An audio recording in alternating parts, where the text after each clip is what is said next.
ధ్యానప్రస్థం. ధారణ మార్గంలో తురీయ ధ్యాన సాధన.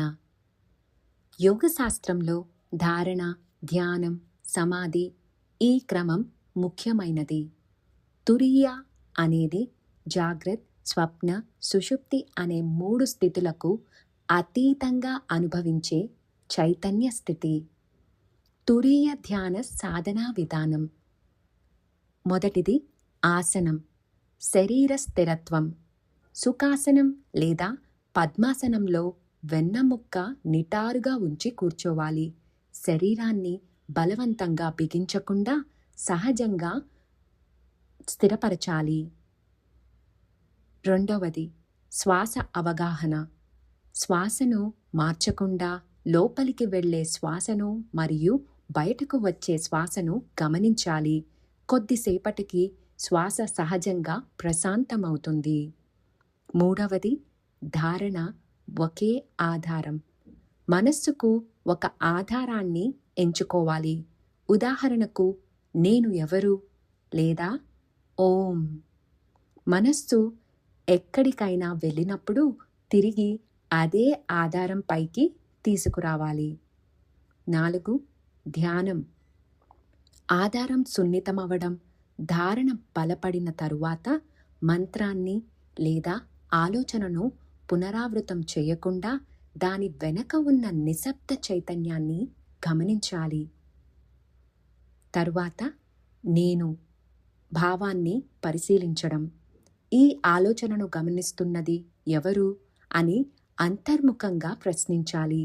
సమాధానం కోసం కొత్త ఆలోచనను సృష్టించకూడదు.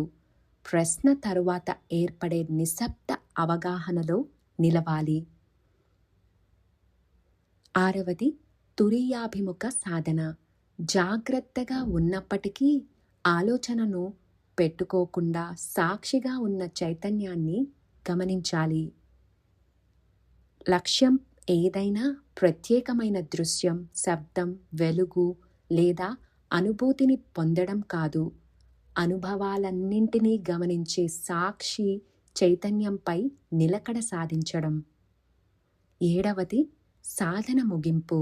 చివరలో మెల్లగా శ్వాసను గమనించి శరీర స్పర్శను గ్రహించి కళ్ళను తెరవాలి.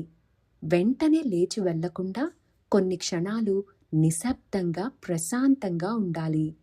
ఒక సరళమైన 20 నిమిషాల పద్ధతి. 5 నిమిషాలు శ్వాసను గమనించడం, 5 నిమిషాలు ఓం లేదా ఎంచుకున్న ధారణా విషయంపై ఏకాగ్రత, 5 నిమిషాలు నేను ఎవరు సాక్షి భావంలో నిలవడం, 5 నిమిషాలు ఏ ఆధారమూ లేకుండా సహజ నిశ్శబ్ద అవగాహనలో ఉండడం. ముఖ్యమైన సూత్రం. ధారణలో మనస్సును ఒకచోట నిలపడం. ధ్యానంలో మనస్సు సహజంగా ఏకాగ్రమవుతుంది. తురీయాభిముఖ సాధనలో మనస్సును గమనించే సాక్షి చైతన్యంలో నిలవడం. నీ అంతరాత్మనే నీ పరమగురువు. అంతరాత్మను నమ్ము.